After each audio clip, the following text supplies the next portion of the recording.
consagración del nuevo matrimonio.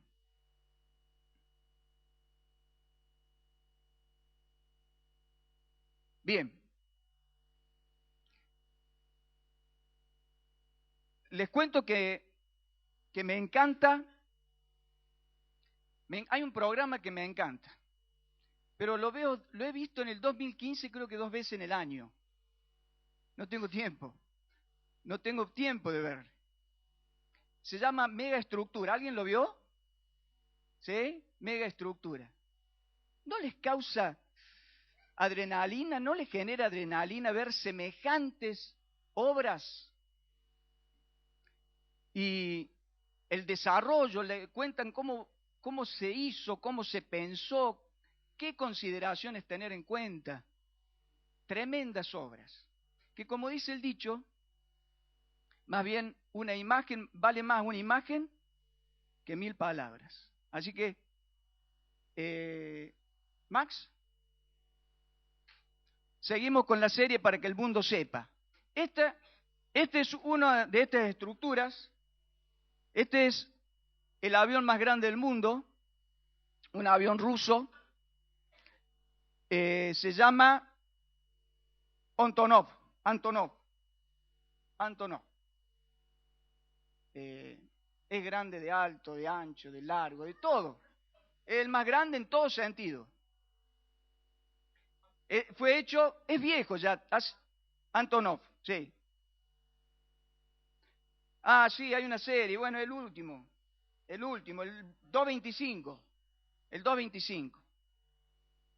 Fue hecho para trasladar la nave espacial, ahí arriba, la llevaba ahí arriba. Hoy lo usan de manera comercial. Es grande, miren, comparen el tamaño de la persona.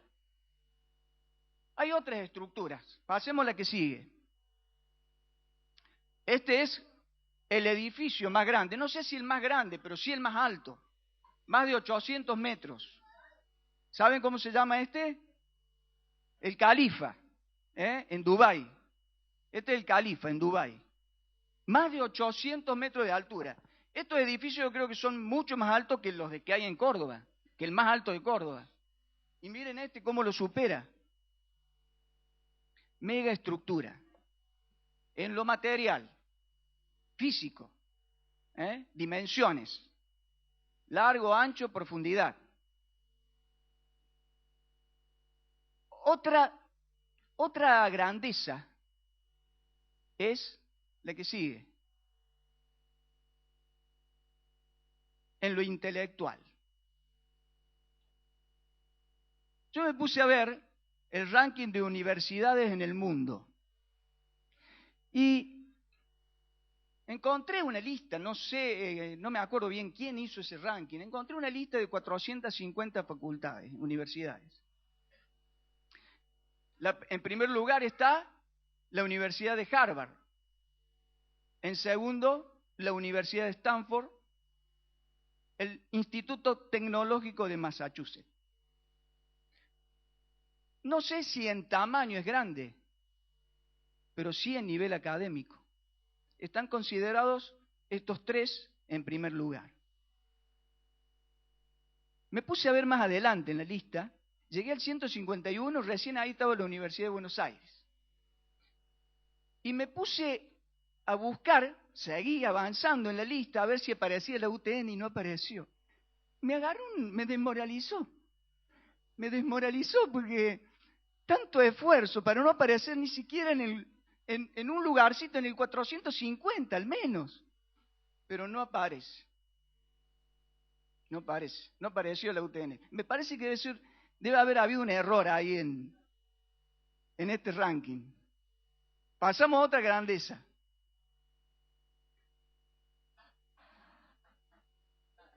El Monumental. Ahí prenden la luz para que no se vea. El Monumental, otra grandeza. Grande en tamaño. Creo que tiene unas 10 butacas más que el que sigue.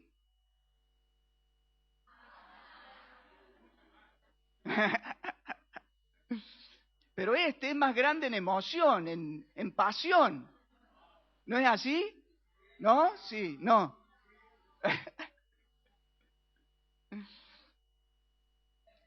Hay grandezas pasajeras. Cuando veía esto, me acuerdo del Coliseo Romano. Fue una fortaleza enorme. El Coliseo Romano generó pasión, fue un punto de mucha pasión, pero hoy está en ruinas. Esto es pasajero, es actual. ¿Cuánto tiempo más durará? ¿Cuántos años más durará esto? No sé, pero va a tener un fin, seguro. Vamos a ver el video, nos acomodamos y vemos el video que nos toca hoy.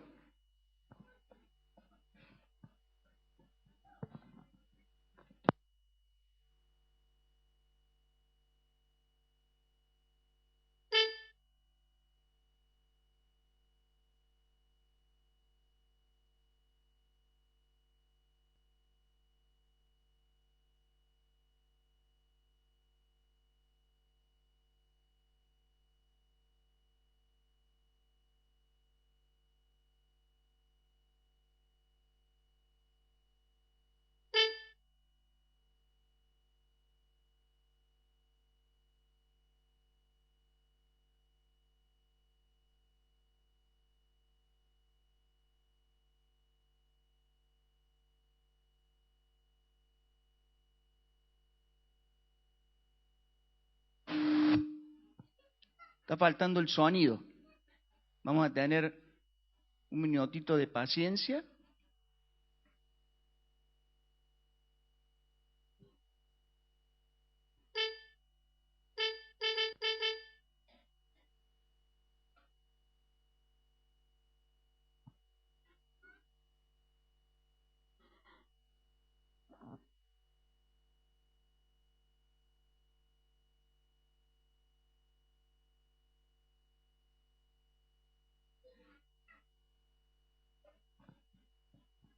¿Nos va a llevar mucho tiempo, Max? ¿2 minutos, 3 minutos? ¿Prendemos la luz, Robbie? Avanzamos y vos me decís, Max, cuando esté. Bien.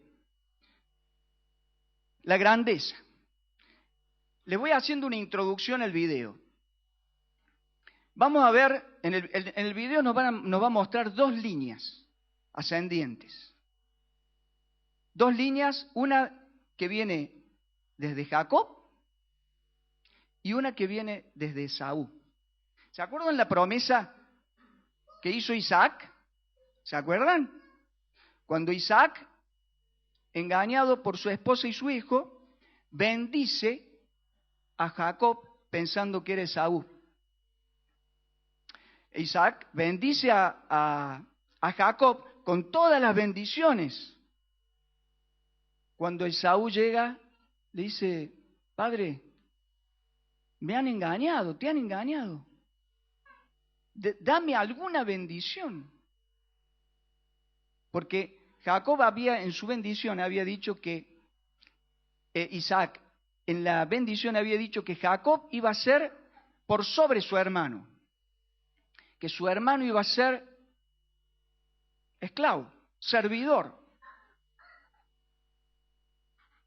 Pensando que era el menor y era el mayor. Ahí se invirtió. El Señor tiene planes, designios inescrutables. Y así fue como Isaac bendice al hijo menor con la bendición que tenía preparada para el hijo mayor. Donde este hijo menor pasó a ser por sobre Esaú. Y así se desarrolló y se seguirá desarrollando hasta el fin de la humanidad. Pero el video muestra un hecho curioso. Un hecho que fue temporal. Fue temporal. El título del video se llama A la sombra de Herodes. muestra el palacio de Herodes, la fortaleza, como aún hoy sigue dando sombra al pueblito de Belén. Herodes, ¿de qué línea ascendente es? De Esaú. Y él es el que hizo matar a todos los niños, buscando matar a Jesús. Jesús es de la línea de Jacob. ¿Ya está el video? Vamos con el video.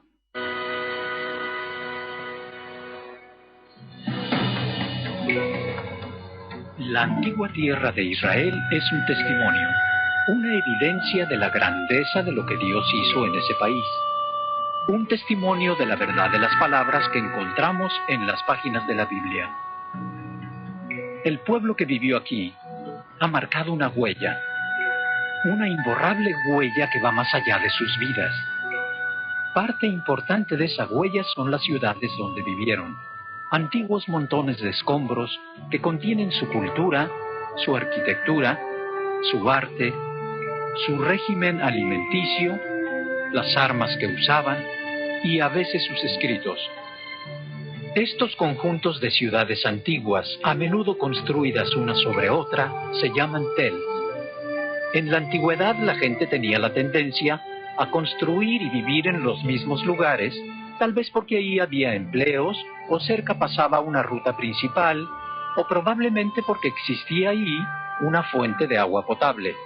Cuando los arqueólogos comenzaron a levantar las capas de esta antigua civilización, la cultura e incluso la gente de la Biblia salieron a la luz. Únase a nosotros en esta aventura. Vamos a tratar de comprender al pueblo y el ambiente cultural de la Biblia. Exigirá algunas caminatas y subidas, algún recorrido fuera de los lugares que están en el camino, pero pienso que el resultado final merecerá el esfuerzo cuando descubramos otra vez que la palabra de Dios, su mensaje, es tan relevante para nosotros como fue para ellos. El lugar que Herodes escogió para la imponente fortaleza que llamó Herodión, en honor a su propio nombre, es un lugar muy rico en historia bíblica.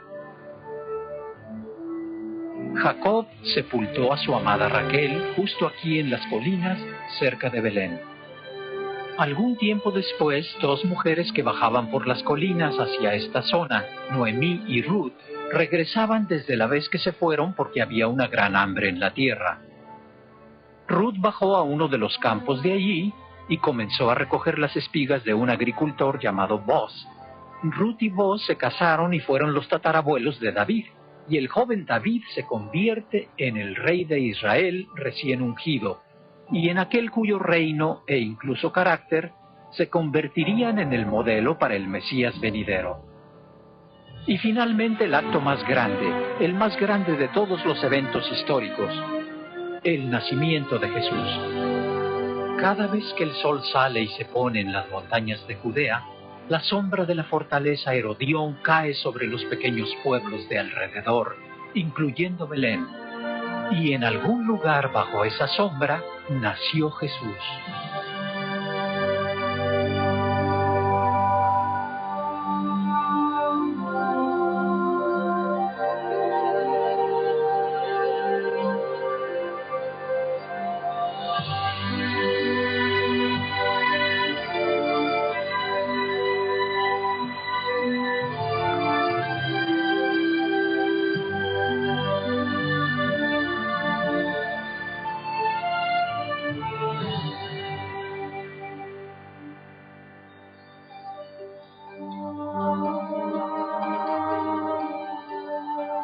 El palacio fortificado que Herodes construyó aquí fue el tercero más grande en todo el mundo de ese tiempo, y ciertamente uno de los más gloriosos. Está dividido en un palacio superior y otro inferior, abarcando más de 182.000 metros cuadrados. El palacio superior puede verse a kilómetros de distancia. Alrededor del exterior tiene paredes dobles con una distancia de aproximadamente 5 metros entre ellas, y entre esas dos paredes estaban las cámaras y habitaciones que eran necesarias para todos los sirvientes y personal del palacio. A cada uno de los 4 lados de esa fortaleza superior había una torre de varios pisos de alto.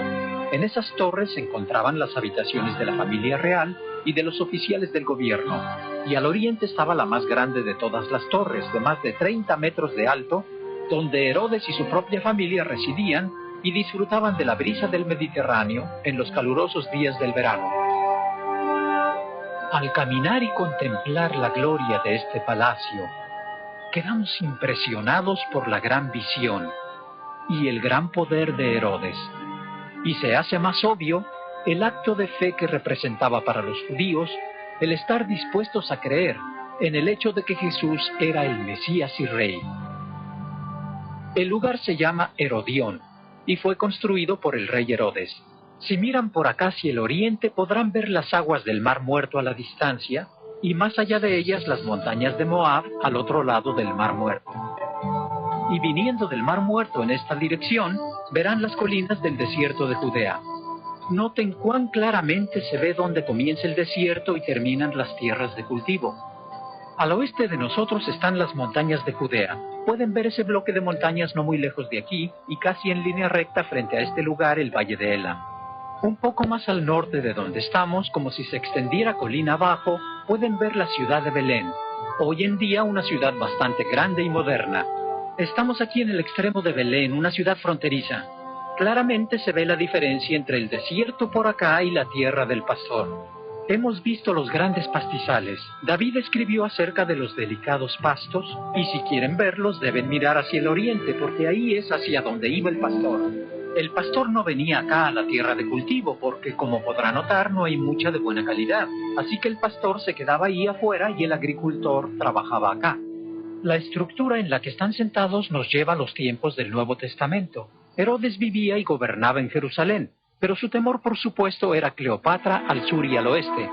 Por lo tanto tenía una serie de rutas de escape que le permitían dejar Jerusalén y venir a esta área recorriendo una distancia de solo 12 o 15 kilómetros y estar a salvo. Y justo detrás de aquí está Masada, y muy pronto él regresaría a su hogar de donde vino, que es el país de Idumea. Este es uno de los palacios más grandes del mundo. Todo el complejo en sí puede abarcar varios kilómetros cuadrados. Más abajo hay una inmensa piscina con una columnata a su alrededor y un bello jardín con toda clase de plantas exóticas. Después, en la cumbre de esta colina se levanta la fortaleza llamada Herodión. Pueden ver el diámetro de esta inmensa área abierta aquí y varios pisos que aún quedan de aquel glorioso palacio que se erguía hacia el cielo. Estamos sentados en la torre de defensa y pueden ver el diámetro. Probablemente esa torre llegaba a los 20 o 24 metros de alto. Se erguía como una especie de atalaya. Se podía ver a kilómetros y kilómetros de distancia. Así que pueden darse cuenta del dominio que Herodes tenía en este lugar en particular. Josefo nos dice que Herodes fue sepultado aquí, murió en Jericó, y Josefo describe que la procesión funeraria vino desde Jericó a través de ese desierto y después descendió como una procesión gloriosa. Josefo nos dice que Herodes fue sepultado aquí, aunque no especifica el lugar, y según los eruditos bíblicos nunca se encontró su cuerpo. La razón por la que en realidad venimos aquí para nuestra lección de fe es su proximidad a Belén. Quería que ustedes tuvieran una noción de dónde se encontraba Belén y de cómo es la tierra a su alrededor. Me gusta pensar que probablemente Belén se parecía mucho a ese pueblito en la cumbre de la colina de allá. Isaac oró al Señor por su esposa, porque ella era estéril. El Señor respondió a su oración y su esposa Rebeca concibió. Los bebés luchaban dentro de ella y Rebeca dijo: «Si es así, ¿para qué vivo yo?». Y fue a consultar a Jehová, y le respondió Jehová: «2 naciones hay en tu seno, y 2 pueblos serán divididos desde tus entrañas.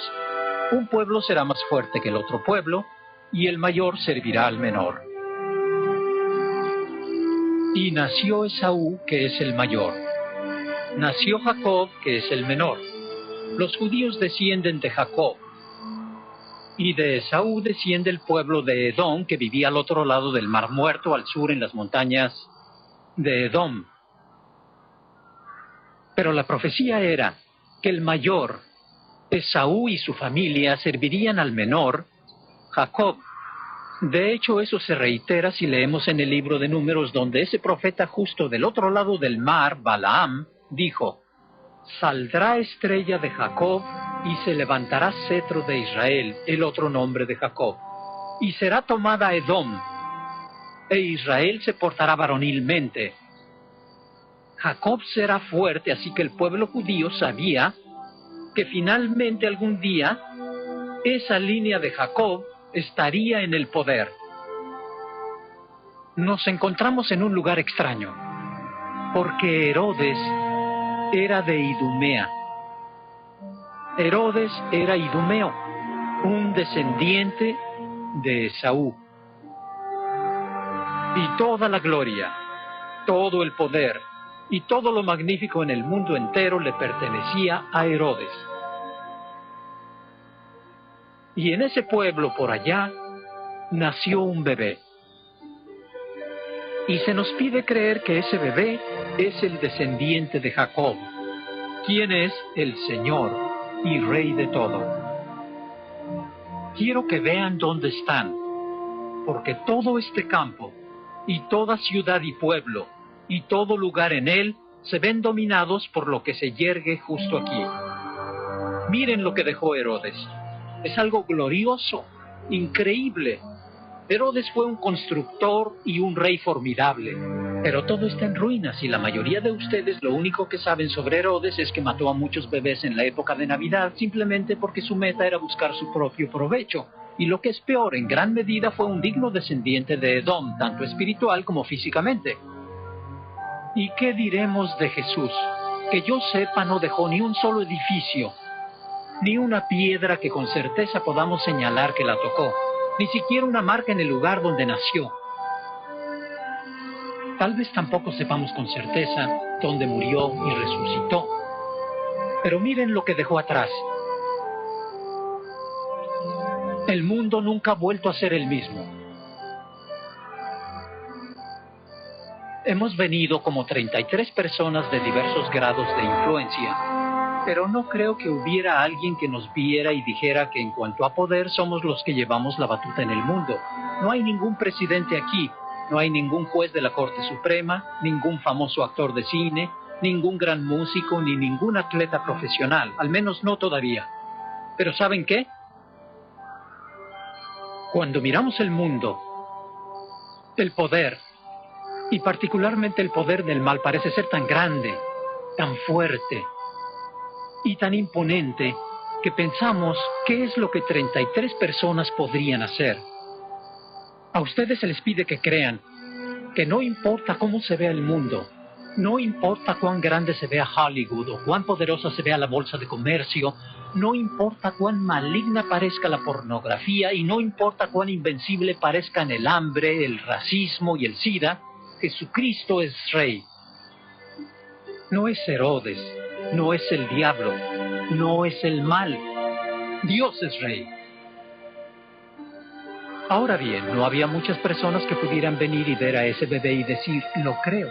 La pregunta que debo hacerles y contestarme a mí mismo es, ¿se atreven a vivir como si Dios fuera más fuerte que el mal que enfrentamos en nuestras vidas y en nuestras culturas? ¿Se atreven a vivir como si el poder que tenemos dentro es mayor que cualquier otro poder y que cualquier otra cosa que enfrentemos en nuestra vida y que se nos opone? Yo sostengo que no hemos vivido así. Sostengo que hemos vivido como si el Herodes moderno, que es el poder maligno de hoy, fuera en realidad el más fuerte. Y hemos ido a nuestros conventos y monasterios y hemos dicho, el mal es demasiado grande y fuerte y Dios no es lo suficientemente grande y fuerte para hacer lo que queremos. Este palacio, esta fortaleza aquí nos dice, no importa cómo se vea, no importa cuán fuerte parezca ser, no importa cuán glorioso sea, el bebé en el pesebre es el Señor del cielo y de la tierra. Y así Mateo el judío comienza la historia de Jesús en su evangelio con estas increíbles palabras. Jesús nació en Belén en los días del rey Herodes.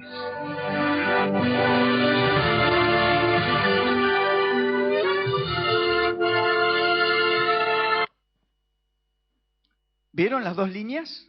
¿Se distinguió bien? Una fortaleza, una grandeza, de mucho valor para la historia. La otra, una fortaleza, una grandeza de mucho valor para el presente y el futuro. No he encontrado en ningún lado una queja de José y María diciendo, ¿y a dónde está la promesa del Señor? Si el Señor prometió que los idumeos iban a ser siervos, ¿por qué ahora tenemos que escaparnos de Herodes siendo idumeo? En ningún lado hay una queja. Ellos simplemente quisieron, obedecieron.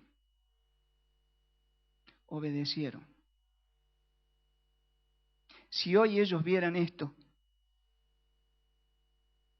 dirían seguramente, qué bien que hicimos al obedecer. Y no quedarnos en una queja y en una visión de la realidad que no es la que está en la Biblia,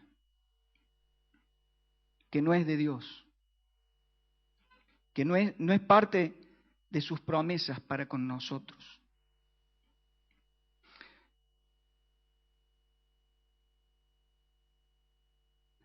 Hay una historia que seguramente conocen, que es la de Job.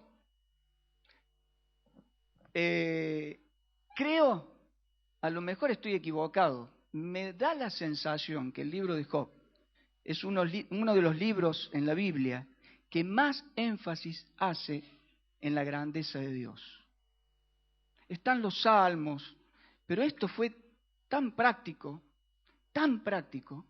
y hay alguien que escribió un rápido resumen de una parte, que dice, Job no había cesado de proclamar su inocencia y de afirmar una y otra vez que sus males desmentían la justicia de Dios. Por eso le había pedido una confrontación cara a cara para que Dios justificara ante él su manera de proceder.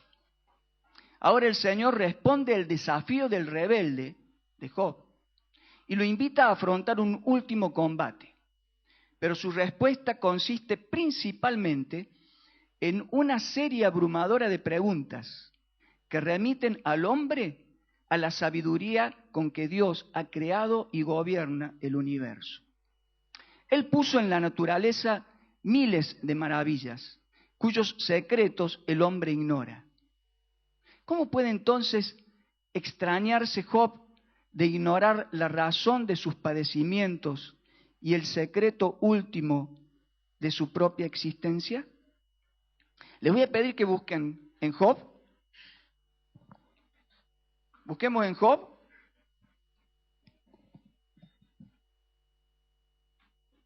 Capítulo 42. Vamos a leer desde el 1 al 6. La grandeza de Dios. La grandeza de Dios. Job 42, del 1 al 6. Todo aquel que se pueda poner de pie, si lo puede hacer.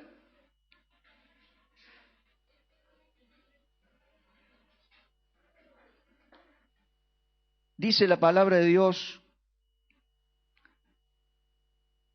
Entonces Job le respondió al Señor y le dijo, yo sé bien que todo lo puedes, que no hay nada que tú no puedas realizar. Preguntaste, ¿quién se atreve a oscurecer mis designios con palabras carentes de sentido? Yo fui ese atrevido que habló sin entender. Grandes son tus maravillas. Son cosas que no alcanzo a comprender. Por favor, escucha mis palabras. Quiero preguntarte algo házmelo saber. Yo había oído hablar de ti, pero ahora mis ojos te ven. Por lo tanto, me retracto de lo dicho y me humillo hasta el polvo y las cenizas. Tomen asiento.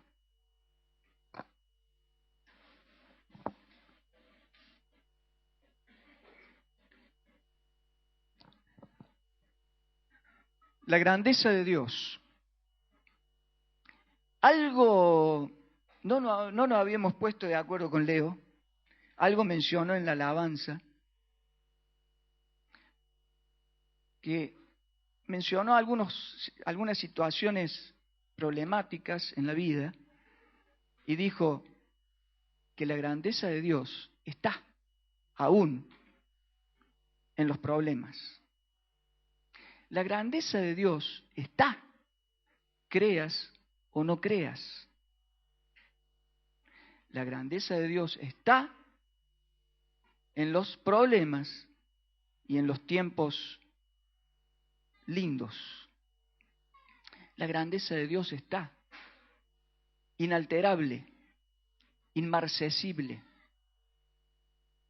No tiene ni principio ni tiene fin. Hemos adorado hoy y hemos alabado y hemos exaltado sobre la grandeza de Dios. ¿Estuviste consciente hoy en las canciones que has cantado? ¿Has pensado en cada letra?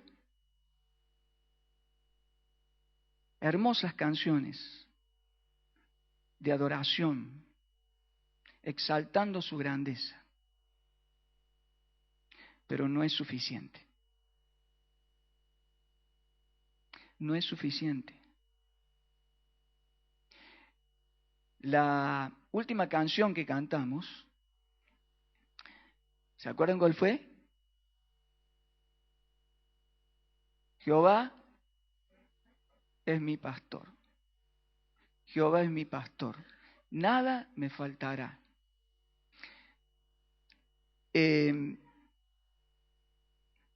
Dios, el Creador, nos puso en la naturaleza. Fíjense ustedes, la naturaleza reconoce, dice la Biblia, su grandeza. Y la exalta su grandeza. ¿Y qué más hace la naturaleza? ¿Qué más hace? Le obedece. Le obedece. Hay muchos ejemplos en la Biblia. Cuando las aguas del Mar Rojo se abrieron, cuando salió agua de la piedra, cuando se detuvo el sol, cuando se calmó el mar, se calmó el mar, ¿sí? La naturaleza le obedece a tan solo una orden. La naturaleza le adora, le exalta su grandeza y le obedece. Nosotros somos parte de la naturaleza. Dios nos ha puesto en la naturaleza para que le adoremos y para que le obedezcamos. Jehová, Dios, es el pastor de aquellos que le obedecen.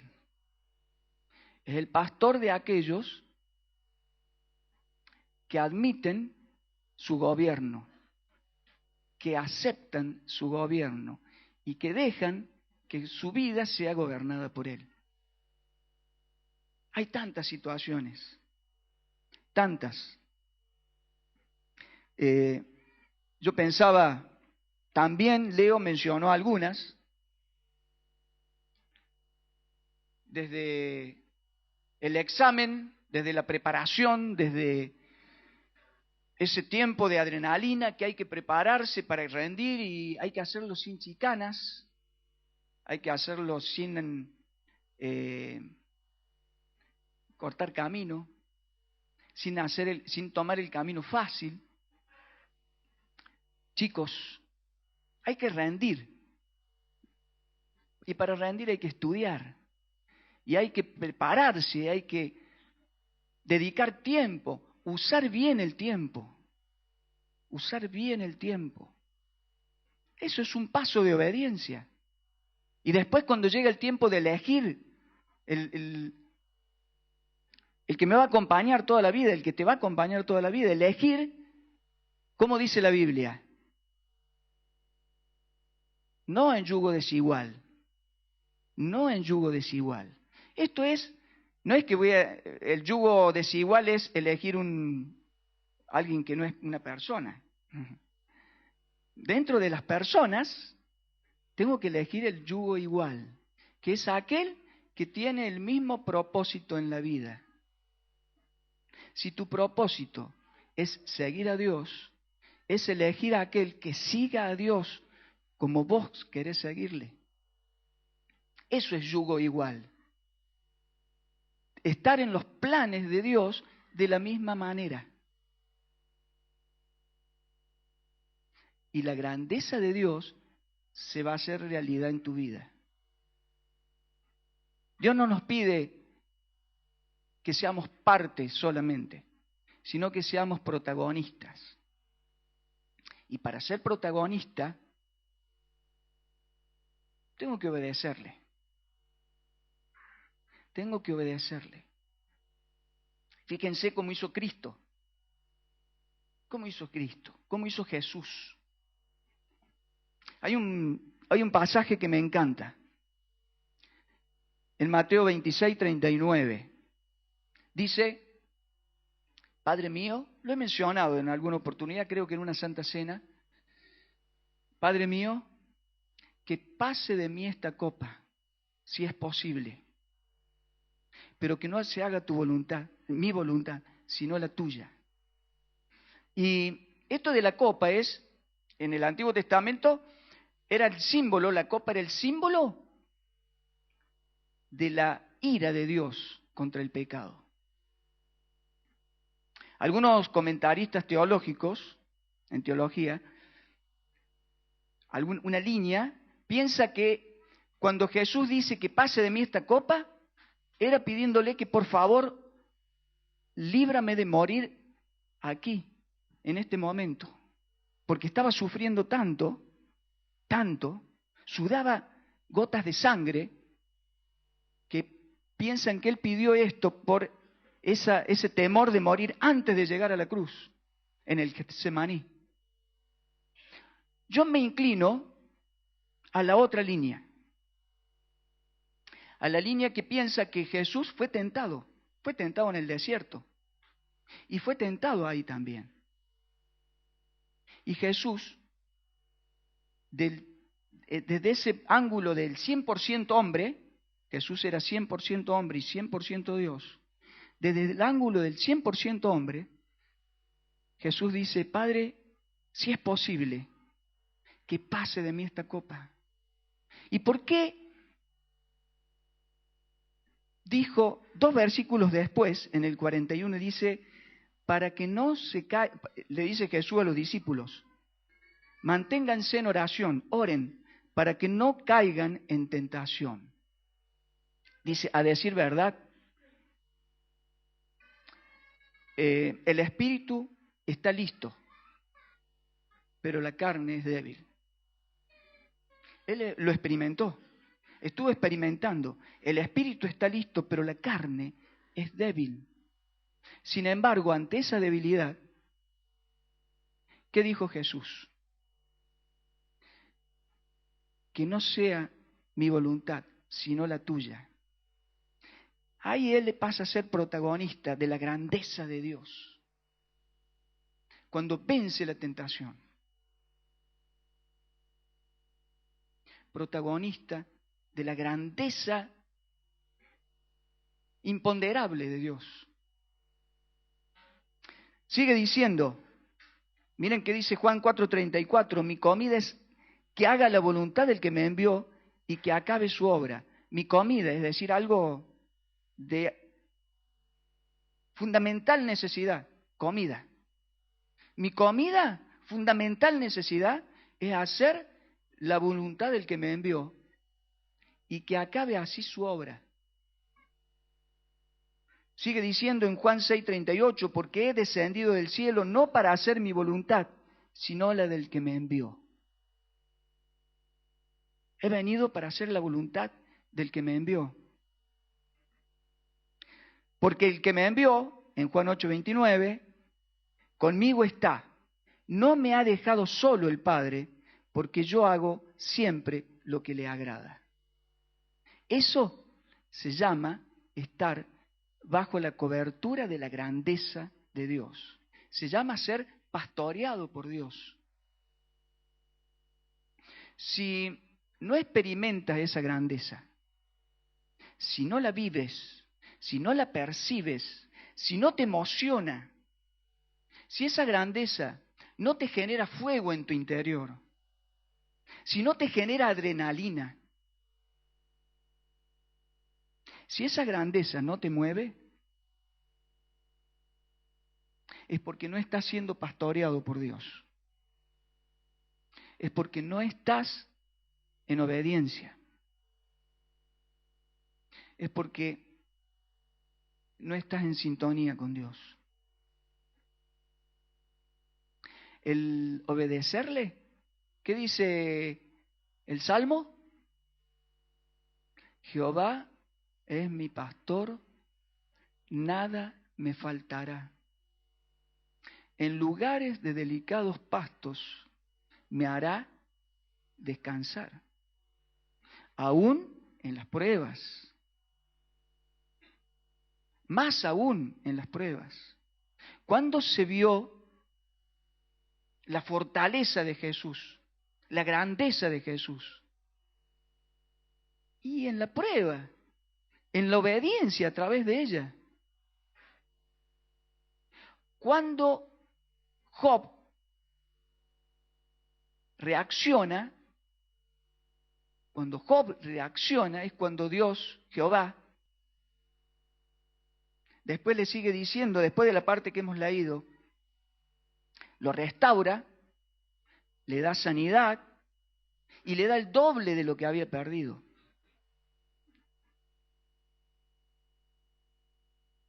Si hay algún problema que te aqueja, dáselo al Señor, pero obedécele. Fundamentalmente,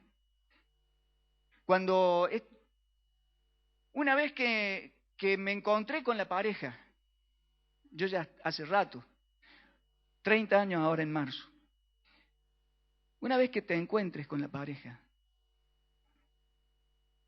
y por accidente te encuentres a solas con ella o con él,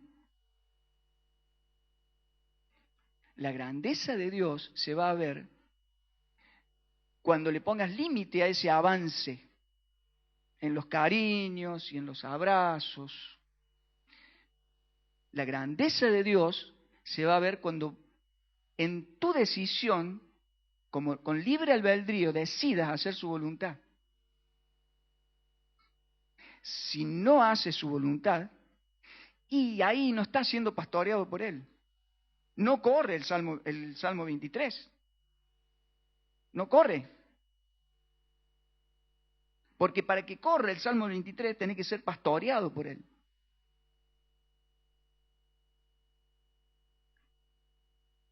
O cuando falta el trabajo, que lo mencionó Leo, una necesidad económica, financiera, ahí se ve la grandeza de Dios. No en el poder adquisitivo. El poder adquisitivo es Herodes. No está mal. Si Dios te da poder adquisitivo, no está mal. Pero esa no es la fortaleza que perdura.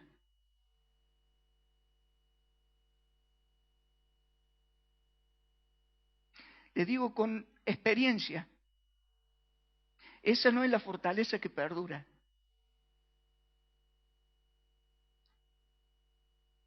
La fortaleza que perdura es la que hizo Jesús.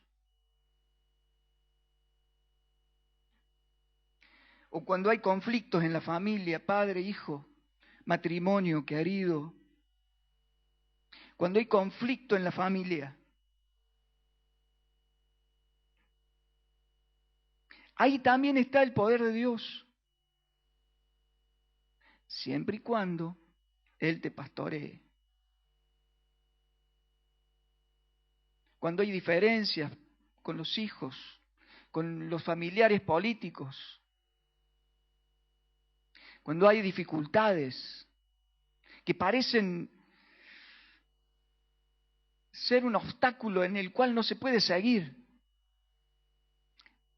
Ahí está, ahí está. ¿Puedes en esa situación cantar lo que cantaste hoy? Hacelo, sí puedes. Siempre y cuando el Señor te pastoree. Cuando hay problemas de salud, en estos días pasados hemos estado visitando una querida hermana, que creo que no vino, con Chichi, con problemas de salud.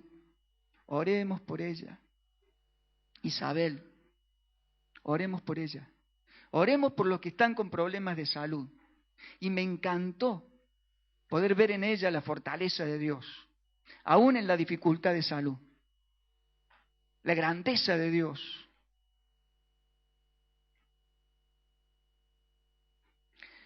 Cuando te piden desarraigo, cuando el Señor te pide desarraigo. ¿Se acuerdan de Elena Lark? ¿Se acuerdan? El Señor le pidió desarraigo. Y le contaba a los jóvenes en el campamento que llegar a esa ciudad tiene 3 veces más habitantes que Buenos Aires en una superficie muy similar. Es un infierno. Es un infierno. Y uno dice, ir a trabajar es un granito, es más chiquito que un granito de arena. Pero tranquila, Elena, tranquila.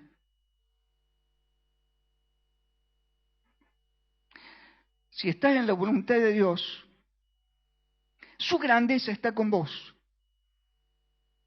Tranquila. Su grandeza está con ella. Y lo hemos experimentado y lo hemos vivido. Él puede transformar un granito más chico en algo enorme, gigante. Él lo puede hacer o no. Él es soberano. Lo importante es estar en su mano, en obediencia. Lo importante es ser pastoreado por Él. La decisión de ser pastoreado no está en Él, está en vos. Él te quiere pastorear. Vos tenés que dejarle, haciendo su voluntad. En cualquiera de estas situaciones, y podríamos mencionar muchas más, y seguramente mencionando estas te vino en tu mente algunas experiencias duras, seguramente. Podríamos explayarnos y podemos estar días hablando de esas experiencias, de cada uno. Lo que quiero que hoy lleves en tu mente es, como alguien dijo, cuéntale a tus problemas, dice, cuéntale a tus problemas de la grandeza de Dios. Es que cuando estás viviendo, no sé, ¿lo has vivido ya? ¿Lo has experimentado? Cuando estás atravesando un problema y te pones a pensar en la grandeza de Dios, practica lo que dice Filipenses, en todo lo bueno, todo lo amable, en todo lo honesto, en todo lo puro, en todo lo de buen nombre. En esto pensad. Cuando atravesando un problema pensás en la grandeza de Dios,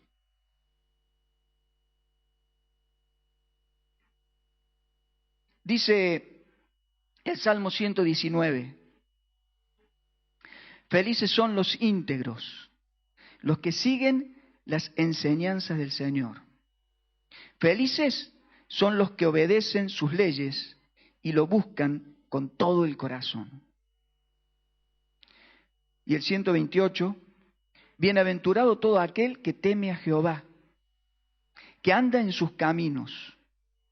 Cuando comieres el trabajo de tus manos, bienaventurado serás y te irá bien. Tu mujer será como vid que llevó fruto a los labios de tu casa, a los lados de tu casa. Tus hijos como plantas de olivo alrededor de tu mesa. He aquí, así será bendecido el hombre que teme a Jehová. Que teme a Jehová, que le obedece, que lo tiene de pastor, que lo tiene como su Señor. No sé cuál es tu decisión. Está en vos la decisión. No sé cuál es. Es muy personal, muy íntima, y el Señor ve tu corazón. Puedes decidir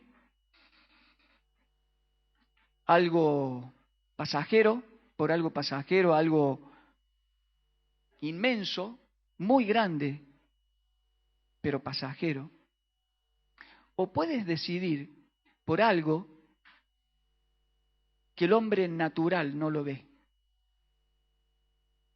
que está expresado en la palabra de Dios y que es la guía de nuestro Dios, que es la obediencia a nuestro Dios. No te quedes solamente con lo que ven tus ojos.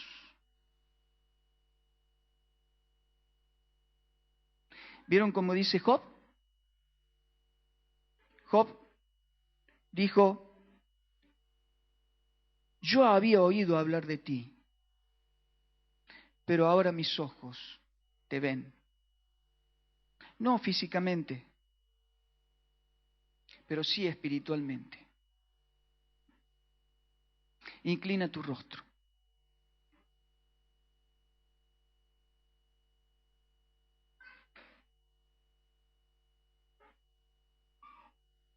Señor, gracias te damos porque tu palabra nos moviliza. Gracias, Señor, te damos porque tú eres magnífico.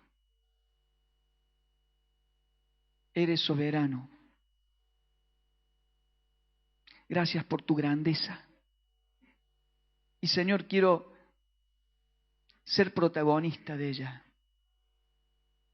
Señor, te rogamos como familia. Te rogamos como familia. Ayúdanos. Ayúdanos. Hay cosas que nos cuestan mucho. Mucho. Nos sumamos a la oración de Jesús. Que no se haga nuestra voluntad sino la tuya. Señor, queremos agradarte en cada situación. Queremos hacerlo con nuestra vida. Queremos bendecir tu nombre, no solo con nuestra boca, no solo cantando, que es muy bueno, es muy lindo, es muy valioso, pero queremos hacerlo con nuestra vida diaria, como el pan, que nuestro pan diario sea obedecerte. Señor, ruego por cada hermano, por cada presente, bendíceles ricamente, úsales, Señor, que ellos puedan salir con el entusiasmo que viene de ti, a través del Espíritu Santo, con el deseo, con el fuego, con la pasión, no de algo humano, no de algo pasajero, algo material, sino con la pasión en ti, Señor. Ayúdanos, ayúdanos. Oramos diciendo que tú eres nuestro Padre, diciendo que tú eres nuestro amado Señor, diciendo que eres nuestro Salvador. Oramos en el nombre de nuestro Señor Jesucristo. Amén. Amén.